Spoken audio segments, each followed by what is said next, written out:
ഈശോ മിശിഹായിൽ എത്രയും സ്നേഹം നിറഞ്ഞവരെ, ഏതാനും മാസങ്ങൾക്ക് മുമ്പ് ഒരു ചെറുപ്പക്കാരൻ്റെ ദൈവാനുഭവം കേൾക്കാൻ ഇടയായി.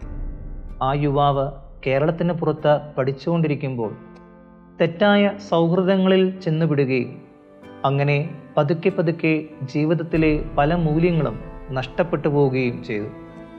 അങ്ങനെ ഒരു ദിവസം ഈ ചെറുപ്പക്കാരന് ഒരു മാരക പാപം ചെയ്യേണ്ട ഒരു സാഹചര്യത്തിലായി.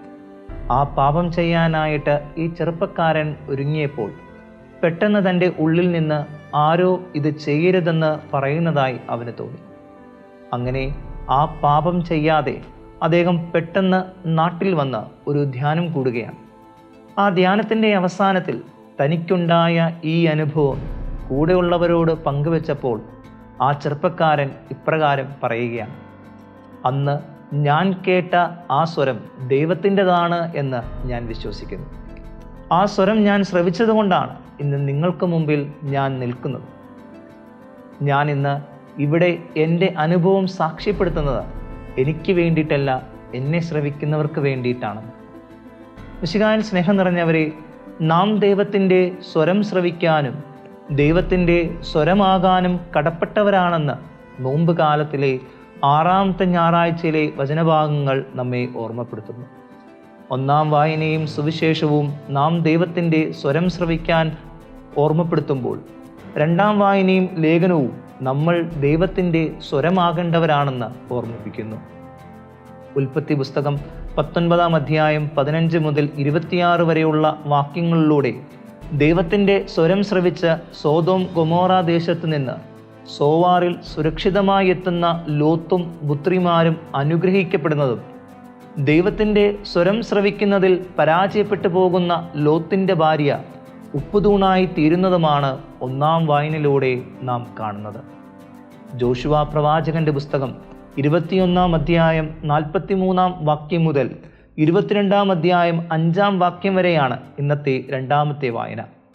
ഇവിടെ മോശ വഴി ദൈവം കൽപ്പിച്ചതെല്ലാം അനുസരിക്കുകയും അനുവർത്തിക്കുകയും ചെയ്ത ഇസ്രായേൽ ജനത്തിന് ദൈവം അവരുടെ പിതാക്കന്മാരോട് വാഗ്ദാനം ചെയ്ത ദേശം നൽകുമ്പോൾ ഇനി എങ്ങനെയാണ് ഇസ്രായേൽ ജനം ദൈവത്തിന് മുമ്പിൽ ജീവിക്കേണ്ടതെന്ന് ഓർമ്മപ്പെടുത്തുന്ന ദൈവത്തിൻ്റെ സ്വരമാകുകയാണ് ജോഷുവ പ്രവാചകൻ. ദൈവരാജ്യത്തിലേക്കുള്ള ഈ ജീവിതയാത്രയിൽ ഒരിക്കലും സഹോദരന് മാർഗതടസ്സമോ ഇടർച്ചയോ സൃഷ്ടിക്കരുതെന്ന് റോമായിലെ ജനത്തിന് ദൈവത്തിൻ്റെ സ്വരമാകുന്ന പൗലോസ്ലീഹായെ ഇന്നത്തെ 3ാമത്തെ വായനയിൽ നാം കാണുന്നു. ഇടയൻ്റെ സ്വരം ശ്രവിച്ച് ഒരാട്ടിൻപറ്റവും ഒരു ഇടയനുമാകാൻ സ്വന്തം ജീവൻ പോലും എല്ലാ ആടുകൾക്കുമായി ത്യജിക്കുന്ന ഒരു നല്ല ഇടയനായ യേശുവിനെ പരിചയപ്പെടുത്തുകയാണ് യോഹന്നാൻ ശ്ലീഹ ഇന്നത്തെ സുവിശേഷത്തിലൂടെ. എന്തുകൊണ്ടാണ് സാധാരണ ഇടയന്മാരിൽ നിന്നും വ്യത്യസ്തനായി ഈശോയെ നല്ല ഇടയൻ എന്ന് സുവിശേഷം വിളിക്കുന്നത്? പ്രിയരെ, ഈശോ ജീവിച്ചിരുന്ന കാലഘട്ടത്തിൽ ഇടയവർത്തി ചെയ്തിരുന്നവർ കള്ളന്മാരും കവർച്ചക്കാരും സ്വന്തം ജീവിതം സുരക്ഷിതമാക്കി ആടുകളുടെ ജീവൻ നഷ്ടപ്പെടുത്തുന്നവരുമായിരുന്നു. അതുകൊണ്ടാണ് ദൈവം എസെക്കിയേൽ പ്രവാചകൻ വഴി ഇസ്രായേലിലെ ഇടയന്മാരോട് പറയുക: തങ്ങളെ തന്നെ പോറ്റുന്ന ഇസ്രായേലിൻ്റെ ഇടയന്മാരെ നിങ്ങൾക്ക് ദുരിതമെന്ന്. കാരണം ഇസ്രായേലിൻ്റെ ഇടയന്മാർ തങ്ങളുടെ ദൗത്യനിർവഹണത്തിൽ പരാജയപ്പെട്ടു പോയപ്പോൾ ദുർബലമായ ആടുകൾ ശക്തിപ്പെട്ടില്ല, മുറിവേറ്റവ സൗഖ്യപ്പെട്ടില്ല, വഴിതെറ്റിപ്പോയവ തിരിച്ചു വന്നില്ല, കാണാതെ പോയതിനെ തേടിപ്പിടിച്ചില്ല. അങ്ങനെ ആടുകൾ കാട്ടിലെ മൃഗങ്ങൾക്ക് ഇരയായി തീർന്നു പോയതിൻ്റെ വേദന ദൈവം പ്രവാചകൻ വഴി ഇസ്രായേലിൻ്റെ ഇടയന്മാരോട് പറയുന്നത് നാം 34-ാമത്തെ അധ്യായത്തിൽ കാണുന്നുണ്ട്.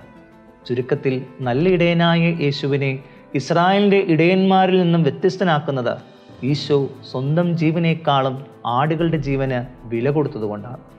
ആയതിനാൽ പ്രിയരെ, ഇന്നത്തെ സുവിശേഷം നമ്മെ ഓർമ്മപ്പെടുത്തുക: നമുക്ക് ദൈവത്തിൻ്റെ സ്വരം ശ്രവിക്കണമെങ്കിൽ നാം ഈശോയുടെ കൂടെ ആയിരിക്കണമെന്നും നമുക്ക് ദൈവത്തിൻ്റെ സ്വരമാകണമെങ്കിൽ നാം ഓരോരുത്തരും ഈശോയെ പോലെ സ്വന്തം ജീവനേക്കാളും മറ്റുള്ളവരുടെ ജീവിതങ്ങൾക്ക് സുരക്ഷിതത്വവും വിലയും കൊടുക്കണമെന്നും ഓർമ്മിപ്പിക്കുന്നു.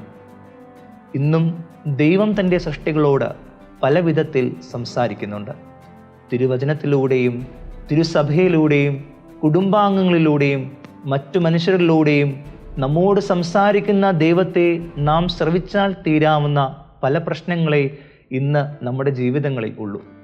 എന്നാൽ ആ ദൈവത്തിൻ്റെ സ്വരം ശ്രവിക്കുന്നതിൽ നാം പരാജയപ്പെട്ടു പോകുന്നുണ്ടെങ്കിൽ അതിന് കാരണം ദൈവം നമ്മളോട് സംസാരിക്കാത്തത് കൊണ്ടല്ല, മറിച്ച് ലോകത്തിൻ്റെ സ്വരത്തിന് നാം ശബ്ദം കൂട്ടിവെക്കുന്നത് കൊണ്ടാണെന്ന് കൽക്കത്തായിലെ വിശുദ്ധ മദർ തെരേസ നമ്മെ ഓർമ്മപ്പെടുത്തുന്നു.